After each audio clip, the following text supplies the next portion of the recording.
Auzubillahiminash-shaytanir-rajim. Bismillahir-rahmanir-rahim. Assalamu alaikum and welcome to my YouTube channel. Dear student, my name is Iram Shehzadi. जैसा कि आप लोग जानते हैं, हम लोगों ने क्लास 9 की केमिस्ट्री का chapter number 1 fundamentals of chemistry start किया हुआ है। हमने उसका टॉपिक नंबर 1 भी देख लिया था, टॉपिक नंबर 2 भी देख लिया था, जो कि हमने हाफ देखा था। हमारे पास हाफ अभी रहता है, ठीक है। अगर आप लोगों ने नहीं देखा तो आप लोग प्रीवियस वीडियोस देख सकते हैं। डियर स्टूडेंट्स, टॉपिक नंबर 2 हमने स्टार्ट किया हुआ था, जो कि हमारे पास था ब्रांचेज ऑफ केमिस्ट्री। उसमें हमने फर्स्ट 5 ब्रांचेस की बात कर ली थी, जो कि हमारे पास थी physical, organic, inorganic, biochemistry and industrial chemistry. आज हमने 6 से 8 तक ब्रांचेस देखनी है, जो कि हमारे पास होंगी nuclear chemistry, environmental chemistry and analytical chemistry. चलें स्टूडेंट, स्टार्ट करते हैं। हमारे पास पहले है न्यूक्लियर केमिस्ट्री। जैसे कि नेम से इंडिकेट हो रहा है, न्यूक्लियर मीन न्यूक्लियस से एलिमेंट, ऐसी केमिस्ट्री की ब्रांच जिसमें हम बात करेंगे radio activity, nuclear processes and properties के बारे में। Nuclear chemistry is a branch of chemistry that deal with the radio activity, nuclear processes and properties. Nuclear chemistry में हम बात करते हैं रेडियो एक्टिविटी की। सबसे पहले रेडियो एक्टिविटी क्या होता है आपको पता है डियर स्टूडेंट? जो भी चीज़, जो भी एटम या एलिमेंट इस यूनिवर्स में है वो स्टेबल होना चाहता है, और स्टेबिलिटी के लिए ज़रूरी है कि वो डुप्लेट या ऑक्टेट रूल को फॉलो करे।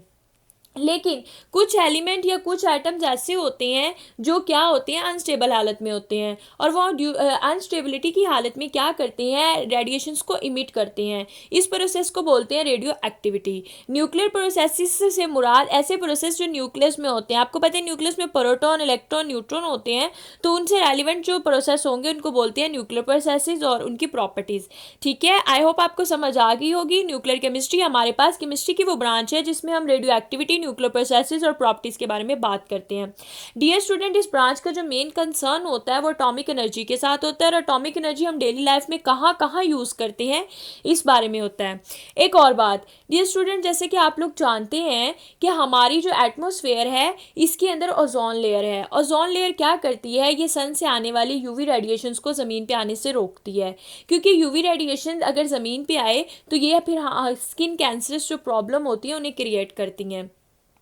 इस वजह से ओजोन लेयर एटमॉस्फेयर में है। लेकिन रेफ्रिजरेटर से जो गैस निकलती है जिसे बोलते हैं क्लोरोफ्लोरोकार्बन, वो उसकी तादाद बहुत ज़्यादा हो गई है, जिसकी वजह से वो क्या करती है, वो जाके ओजोन लेयर को डिप्लेट करना शुरू कर दिया है, जिसकी वजह से ओजोन लेयर में क्या हो गया, होल होना शुरू हो गया है, जिसको हम ओजोन होल बोलते हैं। अब क्या होगा, उसके अंदर होल होना शुरू हो गया है, तो जो यूवी रेडिएशन है उसने ज़मीन पर आना शुरू कर दिया है, जिसकी वजह से हमारे पास क्या हो रहा है, स्किन की प्रॉब्लम्स क्रिएट हो रही हैं। इसलिए उसने लिखा है, it also include the study of chemical effect resulting from the absorption of radiation with in animal, plant and other material.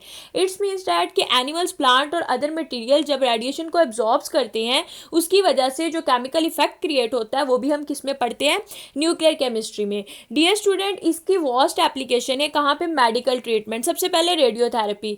आपको पता है कि बॉडी के अंदर कुछ ऐसे सेल्स प्रोड्यूस होना शुरू हो जाते हैं जिसकी बॉडी को ज़रूरत नहीं होती है, उस सेल्स को बोलते हैं कैंसरस सेल, तो ये उसमें ट्रीटमेंट के तौर पे यूज़ होती है। इसके अलावा फूड को प्रिजर्व करने के लिए, और जो इलेक्ट्रिसिटी हम न्यूक्लियर रिएक्टर के ज़रिए प्रोड्यूस करते हैं उसमें भी हमारे पास क्या यूज़ होती है, न्यूक्लियर केमिस्ट्री।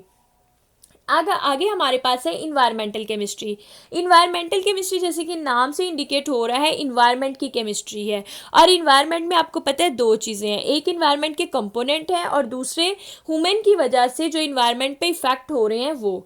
ठीक है, इन्वायरमेंटल केमिस्ट्री हमारे पास केमिस्ट्री की वो ब्रांच है जिसमें हम डील करते हैं about the component of environment and effect of human activities on environment. Component में क्या आ जाता है, हमारे पास बायोटिक कंपोनेंट आ जाते हैं और ए बायोटिक कंपोनेंट आ जाते हैं।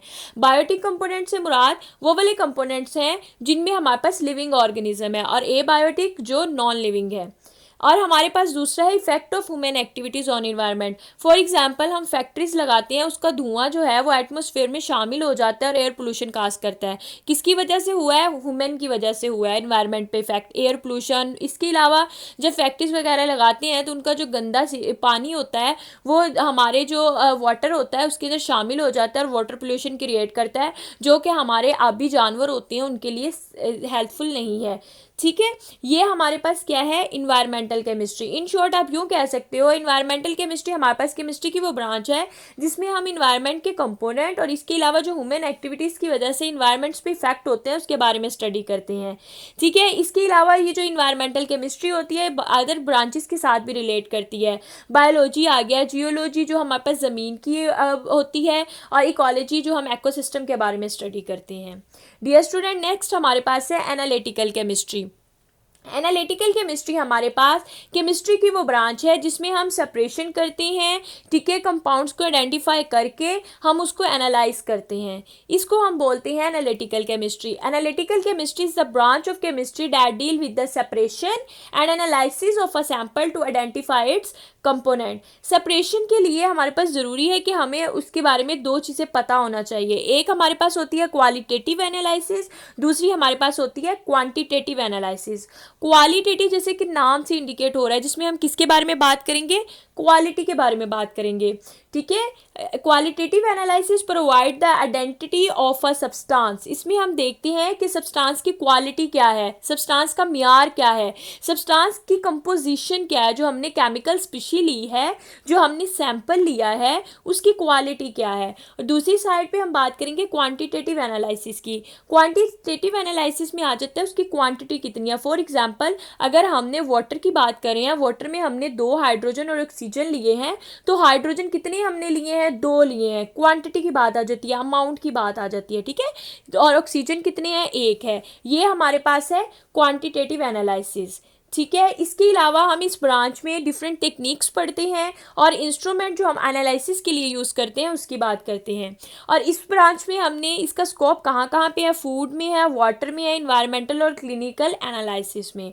ठीक है, फर्स्ट 5 ब्रांचेस हम पहले पढ़ चुके हैं और 3 ब्रांचेस के बारे में हमने आज बात कर ली है।